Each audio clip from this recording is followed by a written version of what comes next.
welcome. It's episode 7 of the Pikey podcast. I'm Rob Jaskula alongside Connor Nayland. Connor, how you getting on? Yeah, very good. No, very good. Good to be here again. Nice feed? Yeah, nice feed. Not bad, no. Not bad. Full bellies for both of us. Ready to go, yeah? Full belly's a happy belly. Should be a nice bumper episode then. We got a lot of energy, lots to talk about today. Yeah, lots to get through now. And today's episode brought to us by our friends at the Chameleon, Colleen in Clare. Nice spot for a pint, isn't it? Lovely spot. Bit of a one-stop shop. Great pint of Guinness. Yeah. I've had a few lovely pints over there myself. Did not make it to Chameleon, though. No, not many people do. No, I'd say that'll be on the list for the next time. Yeah, you have to be dying to get there. Yeah. lots to get through today. But we start, how about Arsenal today? Mesut Ozil, what a player. I think you were just watching the highlights there. Oh, man. It looked like an unbelievable performance from Mesut Ozil. That's what he can do when he's arsed. That's what he can do when he got a nice kick up the arse earlier on in the year, got dropped. Unai Emery called him out on it.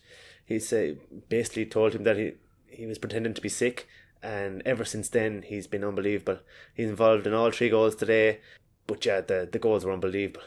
Yeah, the third one was my pick of the litter. That was a real nice team movement there, but they were all good. Ozil's just guiding it into the net. Yeah. A lovely assist for Aubameyang's first, just after Aubameyang had come on. And then the third, a great team move, a lovely through ball.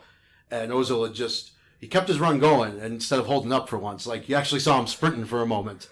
Yeah, that's what stood out for me. He actually sprinted. I was like, who's that sprinting there? I was like, oh, that's Ozil. You don't see that every day. I was reading something today as well that said that not only is he motivated, but with the system that Emery has him playing, where he's got runners going in front of him, and that's where he's at his best, kind of like when he was at Madrid playing for Jose Mourinho. Yeah, he's great at unlocking the defence, and he brings the best out of pacey players around him, guys that'll kind of do the running for him, and there's no better man to play a ball in behind the defence than Mesut Ozil, really. Real nice 3-1 win there for Arsenal, and they are looking a bit dangerous. They are. I'm getting worried about them. Getting worried about them now. I think they're the informed team in the Premiership, and as I said last week, though, I'm just wondering when they come up against the top 5, top 6 team, will their defence hold out? Because they'll definitely score goals. 2-2 from United and Chelsea the other day. 2 of those top teams right there going head-to-head and nothing between them. Yeah, very good game. United were very unlucky. He started the team. He started his best team, I think. You have Rashford and Martial on the wings. You have Lukaku up front. You have Mata. Mata is the man that is making that click, really. He should be playing every single game because he's the brains. He's the brains of the operation, really. Yeah, he definitely should be playing in every game. He's like Ozil. He unleashes that pace of Martial and Rashford and Lukaku. But on the downside, what was Pogba at from the set piece? That was absolutely brutal. But he wasn't my clown of the match for that one, though. That was Alvaro Morata, who I thought was just terrible. Yeah. Walking around everywhere. Yeah, like they were afraid to pass in the ball for a finish because they just knew it was just going to come straight back at them. The 2 strikers, Lukaku, I think, is going through a barn run as well. He's been very poor, and maybe I'd actually put him on the bench and maybe let Sanchez up top. Something different up there. Mata bring the best out of him as well. But what a header from Luiz. Oh, fantastic. Yeah, that was a brilliant header. The curls, that's what makes all the difference. Yeah. Really. Yeah, if he didn't have those curls, I don't think it would have gone so far. Very good game. Martial should be playing every game. He's just a brilliant player. What'd you think of Liverpool this weekend? I saw Shaqiri put in his first 90 minutes of the season. Yeah, kind of a workmanlike performance. Huddersfield were decent, but they just can't score goals. Salah looked a bit sharper, and I like Shaqiri. I think he was very good getting in between the lines there. I thought he was very good. Yeah, by all accounts, I saw he was probably Liverpool's best player on the day. Yeah, definitely was. Definitely, he wasn't playing on the wing. He was kind of more central.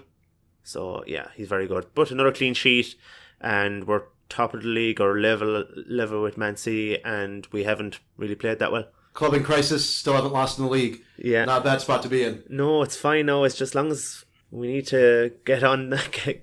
We need Salah, Mane, Firmino now start clicking. Time to kick on now too. Like maybe lucky to be still sitting there at the top of the table, and time to start pressing on. Yeah, it's time to kick on now. Time to kick on for Rafa Benitez and Newcastle United right now. Bottom of the league, 2 points. Both points came in 0-0 draws. So they've scored 6 goals all season. They've earned them no points. They dropped the 1-0 at home to Brighton on Saturday morning or Saturday afternoon there, tea time. So Chris Hughton came in playing for a 0-0 draw. They were there for the taking. Jonjo Shelvey was okay. One of his better 90 minutes of the season. You saw there Shane Duffy was involved, and deflection off Baram Kayal, who was usually on my all-useless team, the former Celtic man. And he got the deflection, beat Dubravka. Yeah, that happens. Goals like that'll happen. No fault of the keeper, but they are on pace to have fewer points than Derby 10 years ago. Yeah. Oh, God. That was the stat I read today. Because by this point of that season, Derby had already beaten Newcastle. So they had 4 points on the board compared to Newcastle's 2. So today, Rafa's in the papers saying, we have to hope that there's 3 teams worse than us. That's not a great attitude, I would think, for the team to hear. No, it's not. But they should definitely keep faith with Rafa, I think. There's talks to Brendan Rodgers. Yeah, sure, if you want more attacking flair, I suppose. But yeah, go down with a bang. Yeah, keeping goals out is the way to go, I'd say. Yeah, he changed the formation this weekend as well. Went 3 at the back again. Yeah. Not a good sign. No, not really. Florian Lejeune being out is a big hurt for them. He's Newcastle bomb from Eibar. Yeah. And he's just a uncapped Frenchman, but he's a fantastic ball-playing central defender. And he tore his cruciate ligament, be out the whole season. He had a big loss at the back. Lascelles looks lost without him. Yeah. You can't be expecting too much when you're playing Kieran Clark at the back and the likes. So yeah, Lejeune was the brains at the back. Yeah. Lascelles did all the heading and the tackling and the timbering. The timbering, yeah. He was like your Vidic to your Ferdinand. But God only knows how many points they'd have only for Dubravka. Yeah, exactly. Well, they only got 2, so he's a top 5 keeper. He's a fantastic keeper, and for £4 million, Newcastle go down this year, which realistically they may. He'll be a good buy for somebody else. Yeah, he probably has a release clause in his contract as well. But he's definitely a top 5 keeper. He's great shot stopper, very good from crosses, and his feet aren't bad either. Even though Newcastle wouldn't really use his feet that much. No, and I think they try to build from the back, but really they build absolutely nothing. Yeah, they have nothing in the final third. They desperately need an attacking midfielder. They just don't have it, and they've been trying to stick Jose Perez in there, and he came from Tenerife. He's a striker, second striker. That's where he plays best. He plays best with Mitrovic. Big man, little man. Yeah. And he cleans up and poaches, and that's what he does. He's good at it. He's good for 7 or 8 goals a year in the top flight, but that's all he is, and he's not an attacking midfielder. They're trying to play him like an Eden Hazard, and that's just not working. They've no attacking flair. So yeah, Rondon needs to come good. If you combine Fulham and Newcastle, he'd have a hell of a team. Fulham are on pace to concede over 100 goals. Yeah, that's as bad as Southampton, I think, 2000 and 2003, something like that. 03, 04, that was a terrible team. I was happy to see them relegated that year. Yeah, they were a terrible team. But Fulham are just at nothing, really, unless they sort out that backline. Like Tim Ream. American. Tim Ream is awful. He's a terrible player. He's terrible. He can't even make the US national team. No, that's how bad he is. And then you have Callum Chambers, who is an absolute disease of a young lad. Oh, man. I can't believe he's still kicking around in the top flight. For all the cancer that he brings to every club he's at. Yeah, if you want to get relegated, sign Callum Chambers. No, I think a change of management, I think, could be the thing there. Because they have plenty of attacking players, but they need to get their back four sorted and need to get their midfield sorted. Because they're fine up top, really. Mitrovic and Andrea Shola, fine. But the rest of the team is... You just need to get it sorted, and it's a solid base. I do like that combination, that Shirla and Mitrovic combination. Yeah, that's fun. It's fun to watch. They'll get your goals. It's the other end is the problem. The other end, Cardiff put 4 behind them. Yeah, Cardiff. Yeah. Okay, I let Cardiff off this one now. I let them have their one day in glory, but I want to see more of this now for me to have any bit of respect from. Harry Arter was playing. 22 shots he took. 22 shots. 22 shots. Yeah. Oh my God. Murphy was good. Murphy was good. He had one of the goals too. Yeah, no, they scored some decent goals. The only thing is they look hungry and they'll fight for every ball, and they're playing for the manager and they're playing for the fans. And look, when you have that, you'll always have a chance. Yeah, on goal differential, they're out of the bottom 3. Yeah, we'll see how long that lasts for now. Yeah, so that's Fulham, Huddersfield, and Newcastle, and that might be the 3. Been after this much of the season. Yeah, that might end up being the 3 that go down. And the only thing I saw from the championship this week, Britta Sambalonga had the winner for Middlesbrough, and James McLean on target for Stoke. That's all I saw from the championship. But I thought those were the 2 main stories, so yeah, I thought that was all I needed to know. That's all. Oh, Villa won. Oh, they did, yeah. Yeah, first game under new manager, and John Terry. I think it was Tammy Abraham scored, so good 1-0 win. Good start for him. So yesterday I was out at the Formula 1 race. Yeah. Big win for Kimi Räikkönen, his first win in 5 years. It's kind of like how it would feel if Newcastle ever won a match. But he got past Lewis Hamilton at the start, had some late pressure from Max Verstappen, and yeah, first win since the 2013 Australian Grand Prix for the 2007 world champion. Sebastian Vettel finished in 4th, Hamilton, and so no world championship for Lewis Hamilton. Also a different winner. Best race since the Formula One US Grand Prix has moved here, by far. Lots of action all the way to the end. Good day out. Some of the boys are out there as well. Yeah. So But it looked like a good day. A lot of people in from, a lot of Brits in. watch NFL this weekend, Connor. Yeah, I watched the Pats and the Bears yesterday. Yeah, I watched that sorry. as well. Sorry. Not well, you know. Didn't expect it. And 38-31. That's Brilliant game. yeah, it was a great game. So Yeah, brilliant game. Trubisky was good. Did some very good things. They also did some mad things. They had a chance then to win it with a Hail Mary, and they caught it, but they ended up 2 yards short. yeah, ran out of time, ran out of yardage. The Pats were missing Gronk, Sonny Michel. James White was very good for them, and the bold Josh Gordon, fast becoming my favourite sportsman. Yeah, you've been singing his praise for about the last 24 hours there. Yeah, Yeah, I'll have a piece on him Thursday. excellent. Yeah, what a man. That's all I can say. The 2 special teams touchdowns really helped the Pats as well. They had the kickoff return Yeah. from Cordero Patterson, and then the block punt return for Kyle Van Noy. There's your difference right there. Yeah, 2 that's the touchdowns on the difference, special teams, always important. But they need to get their defense sorted, because they're not going to win the Super Bowl with a defense like that. No, yeah, and Trubisky had 333 passing yards, Yeah, a couple rushing touchdowns. Yeah, pretty leaky at the back there. they are leaky, but they're great to watch. Oh, and, and every game that they're involved in is a shootout, which is great. Yep, Pats 5-2, looking bound to be entertaining deep into January and maybe all the way to the Super Bowl. Yeah, Chiefs Pats on that side. That'd be a hell of a ball game if that, and that already looks like potentially how it's going to work out 1 and 2. Yeah, it's they're probably the 2 best teams in the league right now. Yeah, they are. Them and the Rams. Todd Gurley 2 touchdowns on the ground, caught another one. He was just an absolute madman. He did untold. Yeah, Todd Gurley has more points than the Buffalo Bills. Does he? Yeah. Oh, that's a good in one. the season. Yeah. So he's an absolute beast of a man, though. And their coach is unbelievable, McVay. Yeah, absolutely. And their defense really locked it up as well. 4 turnovers. Aaron Donald, yeah. They're a good all round team. I think they'll win it, because their defense is better than Kansas City and the Pats. All right, yeah. Nice early prediction. Yeah, look, You're some man for it. get it in there. Yeah. You were right on one prediction for sure. Minnesota thumped the Jets. Yeah, Nailed that one. Jets, solid waste of time. Yeah, absolutely. Yeah, Browns lost in overtime. They did, yeah. 4th overtime of the year. Yeah. Which is crazy. Did you see any of the Panthers and the Eagles? I did. Panthers overcame the largest deficit in franchise history. Yeah, they were absolutely up to nothing. Yeah. I had them on the laptop, and I had the Pats on the TV, and I was just watching away. I kind of lost interest in the Panthers because they were so far behind. And then next thing I looked in the 4th quarter, they were back on top, 21-17.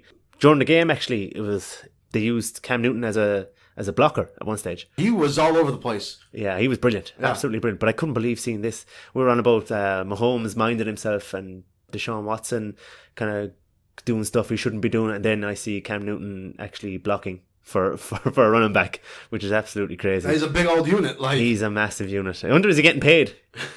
He should be. Anyway. Should be getting time and a half there. The other one that I liked that I watched, Saints-Ravens. It was a 1-point game in the end. Drew Brees was fantastic. 2 fourth-quarter touchdowns. And he really showed why he's a real winner there. And then the Ravens, though, had a chance to win at the very end. Justin Tucker, University of Texas alum, with the bad miss. First career extra point miss to tie the game with 24 seconds left. And he shanked it. Yeah, I saw that. New Orleans are a great watch. Yeah, they are. They're fun to watch. They're great. Alvin Kamara, Mark Ingram, guy that done for from Alabama. The guy that got done for the drugs there. Drew Brees is very good. Michael Thomas, what a receiver. Lamar Jackson got a touchdown for Baltimore. Yeah, he did. Yeah, so they're kind of intertwining him and Joe Flacco. But New Orleans will have a massive say in the Super Bowl as well. Yeah, they're one of the better teams in the NFC for sure. Yeah. And a real renaissance for them. Drew Brees is in his 18th year. Yeah. And he's getting up there. I remember watching him in college as a kid at Purdue. He was an excellent player back then. He's definitely not getting worse. Nope. He got his 500th touchdown pass of his career. That's an absurd number. Yeah, a nice guy too. Yeah, he seems like a hell of a gent. Yeah. Local boy. Local boy, yeah. One of our own. Dallas Cowboys fell short, but Dak looked all right. And they traded as well for Amari Cooper from Oakland. So he'll be coming in there as John Gruden continues to do whatever the fuck he thinks he's doing over there. So the Cowboys got rid of their first round draft pick, lost the ball game, but they're getting a top receiver for it. So kick on the Cowboys. And, we're always stuck with them on the TV, so have to be digging around for the streams. See way too much Dallas Cowboys football over the last 9 years. When are they actually going to do something? Because they've been floating around doing nothing. Yeah, like they're just a whole lot of nothing, really. Yeah. Like they only for Ezekiel Elliott, Dak, maybe. Like they're good, maybe good to watch, but occasionally, they're not really threatening anything. Right, they're certainly not threatening to go to the Super Bowl. They're sharply becoming Southampton. Like, what's the point of them? Yeah. Chiefs Bengals on the Sunday night, 2 weeks in a row for the Chiefs, and they were worth the price of admission. Pat Mahomes, what a player! What a player! Like they were 45 points. They had 45 points scored midway through the third quarter, and they started to use all their placements. Like if they wanted to, they could have scored up on 60 points. Yeah. They're great to watch. Yeah, Tyreek Hill, Hunt, Kelsey. Had 3 touchdowns. Yeah. He's just so hard to manage because he's so low to the ground. He's not that tall. He's so fast and his feet are so good. He's brilliant to watch. Definitely. And the rest of the NFL kind of from the who cares department, I would say. Yeah. In fairness to the Bengals, they did give a lot of timber. They were timbering. Then they are one of the dirtiest teams in the league, and they lived up to their billing. They got that big Sunday night game, and those boys are out there throwing the timber. Some elbows being thrown out there. Yeah, fair play to them. Now, in fairness, they didn't go down. Didn't go down lightly. They were certainly swinging. In more ways than one out there. Some decent matches coming up in Champions League this week, I think. I believe Liverpool have Red Star. Yeah, Red Star Brigade at Anfield, so you'd be hoping they give them a nice little hammer. We'll see what the bookies have to influence on that. Yeah. Match fixing investigation still going on for Red Star. Yeah, the last time, I don't know, was it one of their owners or some guy involved with them, he backed them to lose by 5 goals, exactly. And lo and behold... 6-1 to PSG, yeah. Lo and behold, what happened? Yeah, so like, he didn't just put like a couple of grand in it, like I think it was in the 7 figures, like, so like that was going to be flagged straight away. Wonder if they'll go into the transfer kitty now. Yeah. See how it goes for January, if they're still in it for a shout. Yeah, transferring, not players now, transferring arms or something like that, maybe. You think Klopp rotates the team then? It all depends on if Mane is back. I'd leave Shaqiri in there. I think he's one of the foreign players. He'll bring Firmino back. Maybe Joe Gomez has played right back the last couple of games, done very well. Trent might come back in there, you wouldn't know. But the thing is, Salah's looking a little bit sharper, so that's good. That's one for the goal difference, I think. Should be, anyway. And hopefully Napoli and PSG knock 7 shades out of each other. So they should, anyway. Yeah. At least you think. Yeah. And then Manchester United, Juventus, probably one of the marquee matchups, one of the 2 marquee matchups, anyway, of this round. Ronaldo's homecoming. United on the upper curve, and if they get 2 draws, home and away, they'll get through. Yeah, they'll be happy with a point. Yeah, they're happy with a point home and away, and if they do get that, because Valencia will not take any points off Juventus, so if they get 2 points, they'll come second in the group. No, and I'd say young boys maybe have enough metal in them to get a draw. Yeah, I don't know. I wouldn't have much faith in young boys now. They're energetic, though. That's what the priest said.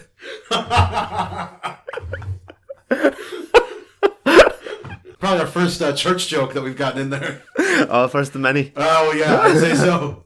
May want to leave out the latest news on that Irish presidential election. Yeah, look, we won't delve into that now. He's still going for it, though. Still vote Michael D, though.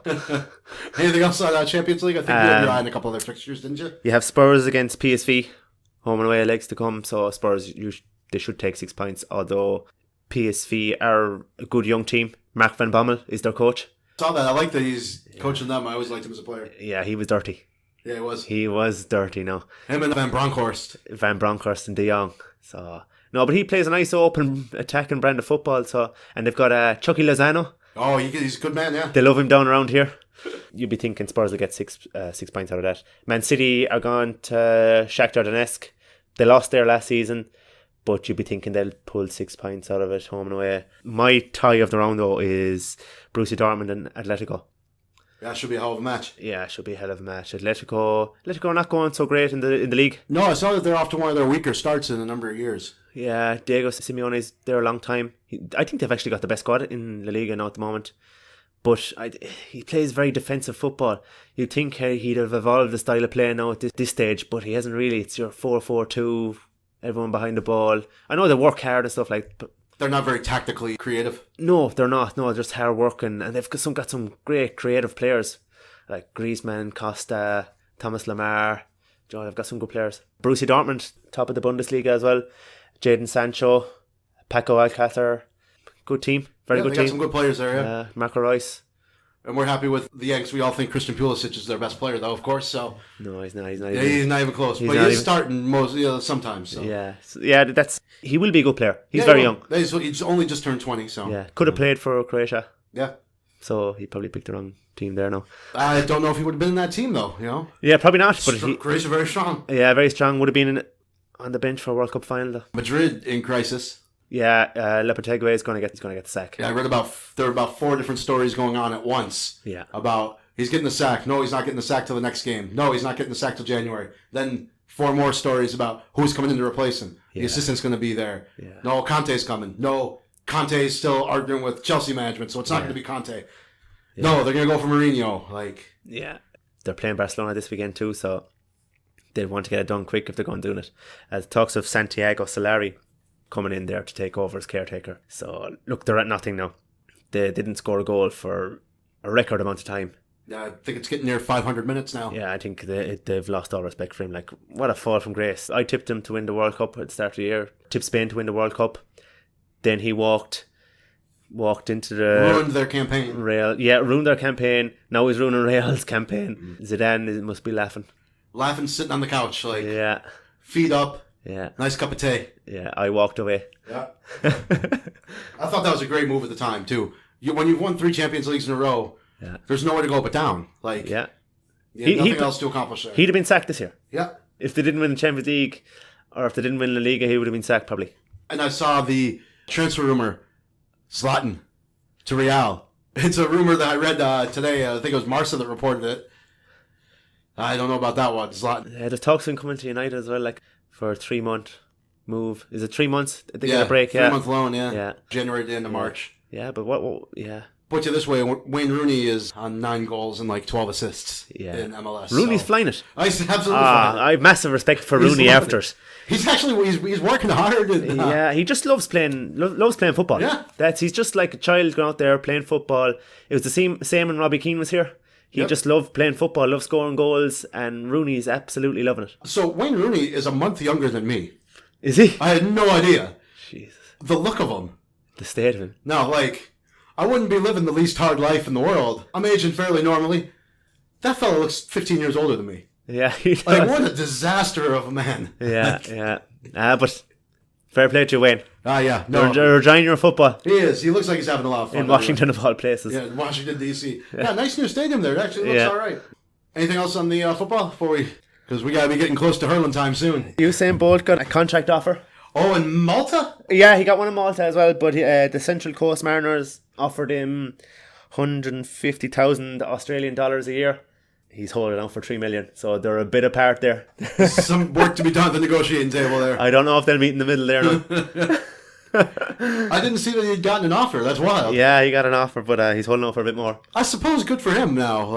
He's taking it seriously, apparently. Yeah, but he's 30. He's also fairly shite. Have you seen him? Yeah. Trying to pass, it's no good. It's like the one day a year that the Cowboys will do 7v7 and I go out there and kick a soccer ball around. It's fucking ugly. Yeah. He's a big lump. Yeah, he is. Speaking of big lumps, though, you've put together some power rankings, haven't you? So after Sam Allardyce went to town on Sergio Busquets there the last day, I was I came up with 5 favourite holding midfielders, not defensive midfielders, holding midfielders now of my lifetime. So the ones I would have seen in my prime. How many of them are Liverpool?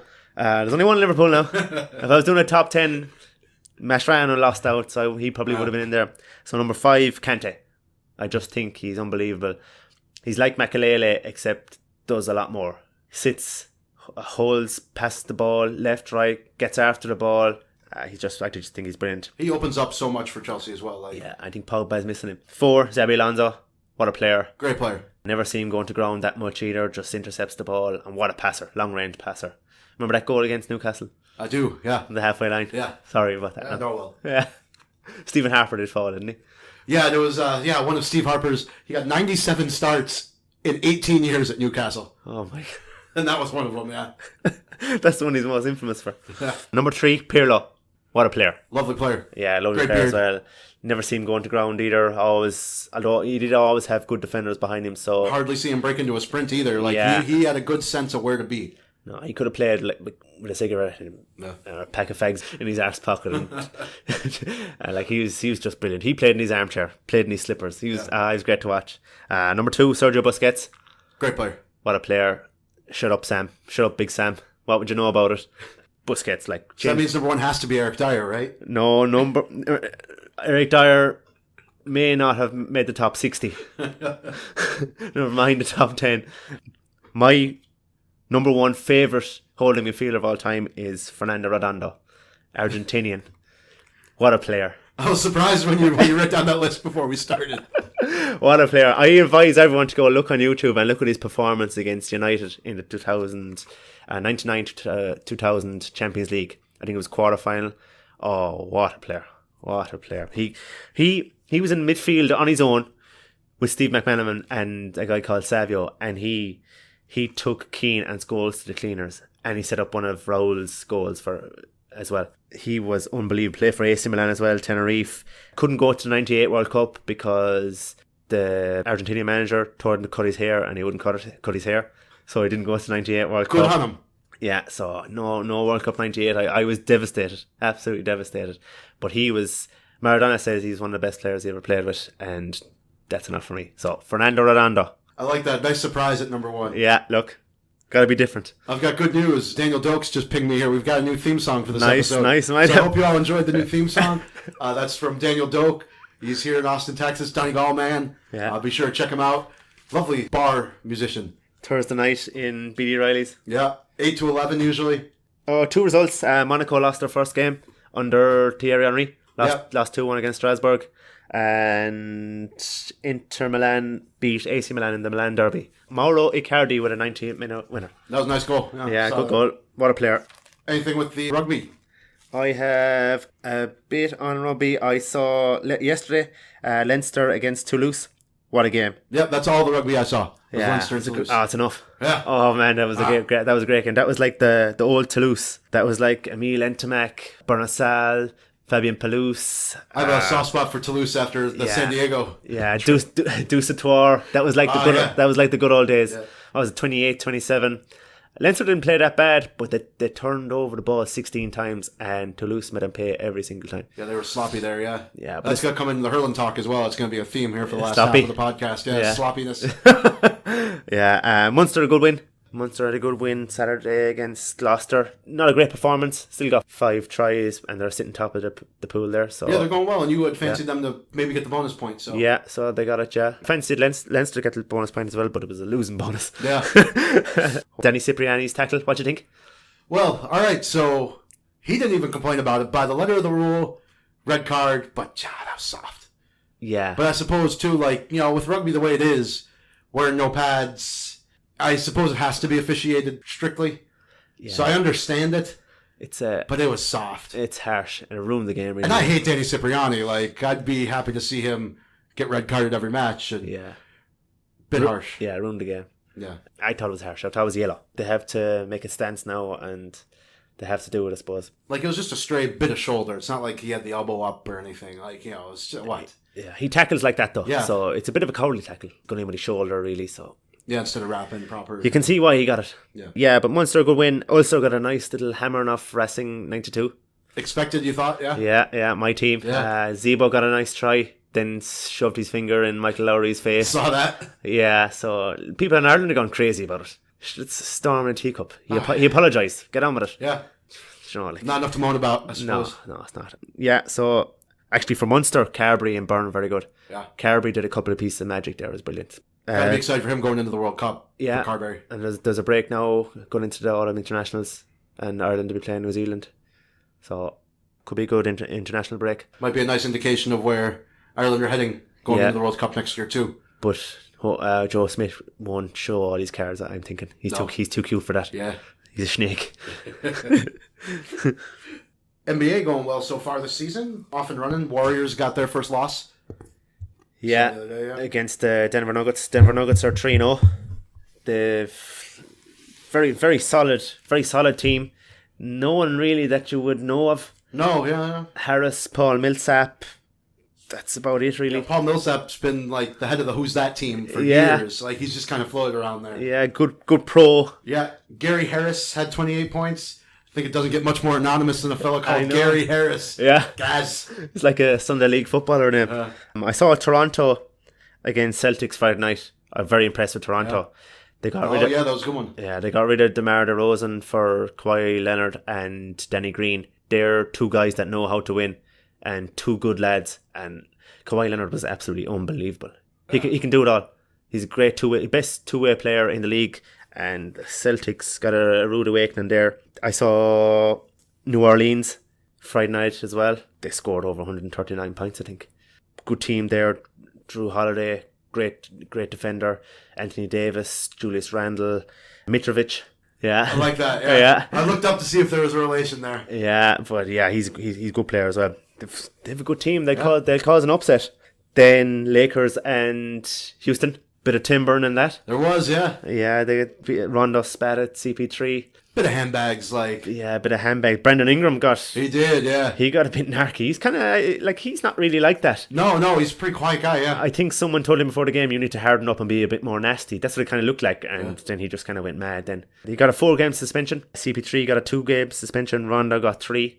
Which in 82 games is nothing. No. Just put it like that. Like Douglas Costa spat at some guy in Italy, plays for Juventus, and he got a 4-game suspension, but they have 38 league games, so they're basically suspended for a week. Yeah. And CP3 probably would have taken a break this week, so he's only really missing 1 game. Yeah. But he was well within his rights to hit Rondo. Yeah, definitely. Yeah, as a man, yeah. Yeah, he was definitely well within his rights. Like he passed the Joe Brawley test for. Yeah, they're two very similar characters. Yeah. Yeah, two nasty little good players though. Yeah, I like that when they get a little nasty. Yeah. Because that was a big problem with the NBA way back in the day, and they really cleaned up their act. But, I like a little bit of scrapping. Yeah, was it the hassle in the castle? The malice at the palace. The malice, the hassle in the castle.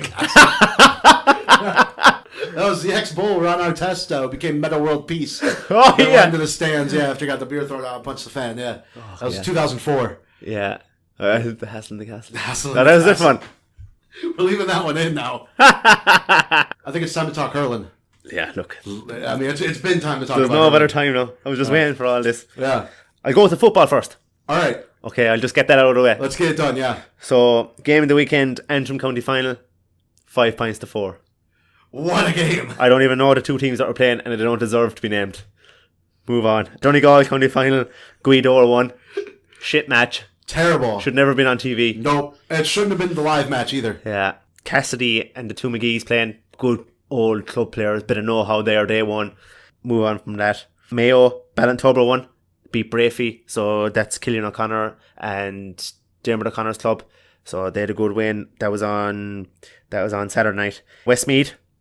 Lomans lost to Shamrocks. Mullingar derby. Lomans beat Conor O'Donoghue's club. Would they, yeah? Yeah. John Haslin did a man sent off in the first half. So Shamrocks won that. I was a good friend of the kid growing up named John Hillsland. Cracks me up when I see him. John Haslin. Yeah. Now he's playing for Westmeath. Yeah, right. So yeah, hard luck, Connor. Yeah. They were going for. But there's your Westmeath football talk. Yeah, that's enough now. Tip County Final hurling. I saw that, bit of that, yeah. Yeah, we got in the Clonalty. Rossmore beat Nina. I was kind of disappointed because Timmy Nina would have been the pick there. Yeah, but Timmy Hammersley plays for Clonalty, Rossmore, and he gave me the butter to hurley into the balls one day in a school's match, and I've never forgiven him. I still remember the fellow that gave me a kick to the balls in 3rd grade soccer, Yeah. like 8 years old. I still remember who did that. Yeah, Harty Cup final against Thurles CBS. I'll never forget it. Give me 6 of the best into the balls. Oh. A sneaky one as well. Yeah. That's not the kind of timbering you like to see. Yeah, someone tag him on this. Dublin County Final ended up in a draw. Kilmacud and Ballyboden. GA got the result they wanted? After extra time in Parnell Park. Not a bad game. No, not a bad game. Great high fielding. A lot of big lads there on a small pitch in Parnell Park. Very physical. Not a whole lot of natural hurlers, but the hurling was decent at the same time. It was very good club hurling. Yeah. Free taking was very good, I thought. Yeah, and that was on YouTube actually. So I was trying to watch that on YouTube and watch the rerun of the Clare County final, and I found out it's not possible to watch 2 hurling games at once. Ah, it's a shame. Yeah, it's not possible. Sorry, lads.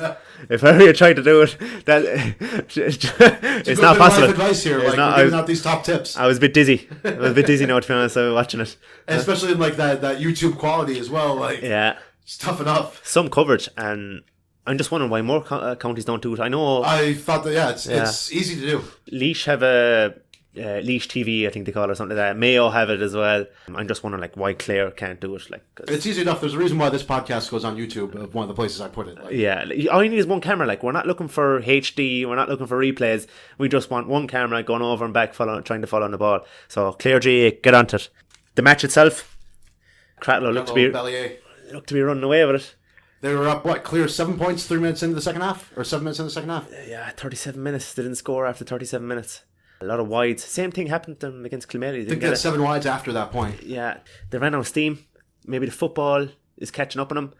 I think they'll have to make a choice there. I think they'll have to burst the footballs, I think. A lot of those lads are maybe 26, 27, 28 now, so... And they have a lot of mileage on, so maybe those 27-year-olds are like 30-year-olds now. I know McGrath has had a hip injury, ACL for Podge. I think they'll have to make a choice. Once Ballier got a sniff of it, they had to know. DC kept how. Them close with the freeze. Like they were. You like DC? I do. Yeah, you think DC's good? I think he's a good hurler. Do you think he's an option for Clare? Who takes the freeze for Clare? David Reedy took him there last year. Peter Duggan. Hopefully he can move on. Maybe he's lacking a half yard. Yeah, second half 7 frees, a 65. He's got that winner. Yeah, I think he rattled a crossbar in the first half as well. Yeah, he's good. They're a good solid team. They have their centre back Jack Brown, midfield Tony Kelly and DC, and the rest of them, they all know their job. They're a good, strong physical team with know-how. Yeah, which is the most important thing. Because when they got a sniff in, they took their chance. Yeah, like as soon as they realized they were still in touch and distance. Yeah, they really turned the screws. What was it, Martin O'Leary? Yeah, they were sent for that short puck out, and it was all great goal, brilliant goal. Their management team is very young. Their manager is Kevin Sheehan. He's only 32. I played with him a few years back. Paul Flanagan. He was actually playing earlier on the year. He had a knee operation, I think, and he's on the selection committee now. They're actually missing an awful lot of players. Gerard O'Connell played for Clare. He's missing. He's out in San Fran. Flanagan, as I said, a guy called Doohan. He's a good player as well. He was playing 2 years ago. He's in Australia. Left from Kerry there as well. And Kevin Sheehan, the manager, was playing in goals 2 years ago when they got to the All-Ireland final. So they're after finding 3, 4, 5 young lads to step up there. So yeah, I saw Ballier only had 8 players who started last year's county final in the team for this one. Yeah, and to be honest now, the Ballier lads will celebrate it better than the Cratloe lads. We don't call Cratloe Springfield for nothing, like. Really? Yeah, they'll celebrate. I got a few snaps there from the local last night in Ballier, and they looked like they were doing a fine job of celebrating. How do you think Cratloe did with Tony Kelly? Because it looked like he was running rampant at points, especially in the second half, and it looked like they weren't marking him tight enough. Yeah, it looked like he played a bit more of a defensive role. Maybe he was in his especially in the first half. Yeah, he was in his half-back line maybe a lot more. It's hard to tell from TV, really, but he got some lovely scores and he won an awful lot of frees. Just on the frees there, I thought the referee did very well. And like he has some of the best umpires in the county with him, like Ronan and Taz McMahon there is a brilliant umpire, and Brian Riggles O'Reilly there is another cracking umpire. 2 of the best umpires there in the game. But Kelly was good, played a more withdrawn role, very disciplined. But when he got forward, he made it count. And I thought his speech at the end of the game was brilliant as well. He paid tribute to all the guys that are away and stuff like that. Yeah, he seemed like a lovely lad. I saw that speech. I think it was on Buff Snapchat. Yeah. I saw the speech. Yeah. Looks like he loves playing for Ballier. Yeah. He just loves it. That's all you want. It's a good sign of a lad. Yeah, good result for the Black and Amber there. Yeah. Like, was it Cahill McInerney was doing untold in the first half for Cratloe, and it looked like, they were good value for their lead at halftime, 4 points. Like, yeah, they were. I think their 6 forwards are very similar. Small, skillful kind of guys. They've no big lad like Gary Brennan or anything like that. I think the last time they won it, they had Garrod Considine there. He'd a guy inside there, full forward. He had a lot of know-how as well, so they're missing him. And Conor Ryan as well, another big fella. He had to retire. Remember, he won All-Ireland with Clare in 2013, so he had to retire, so he's a big loss. What a team that was. What a team. That was my first year in the GAA club down here, so it was my first All-Ireland final back at Fido in those days. Yeah. I remember watching that one, yeah. Yeah, so, yeah. Look, Cratloe will be back, but they have a tough choice. Yeah. A lot of those players, so... Big hurling man Ben Savage was in the crowd that day as well. Yeah, Ben loves his hurling. He does. Yeah. You have no time for anything else, really. Like, he's dedicated hurling man. Yeah, he just loves hurling, that fella. But, I mean, how could you not? What a game. Yeah, what a game. Yeah, that was interesting watch, that Clare senior final. Yeah. Just the dominance on the one hand and then the complete flip in the other half. Yeah. So, almost kind of thought there might have been some wind or something, too, at one point. Like, yeah, you feel sorry for Cratloe, but look. Not too sorry, anyway. It's done now, yeah. I don't know what they did to Kameli, like, you know. Yeah, look. So, I got no time for it. Anything else you got this week, Connor? No, I think that's it now. I'm done. I'm cooked. Yeah, I'm quenched. Thursday again, is it? I'd say so, and I think we'll have a lot to talk about on Thursday. Yeah, it'll be out Friday. In all your streams, on your YouTube, on your Twitter, on your whatever. Yeah, plenty of Champions League to talk about. I'm interested to see what happens with some of those fixtures. So yeah, and lots of sport next weekend. So yeah, back at it again. Should be a good one. Yeah. All right, everyone. Thanks for listening. Check us out on SoundCloud and YouTube. You can find us on Twitter and Instagram at Pikey Podcast. Be sure to give us a follow and a subscribe, and we'll see you next time. Good luck.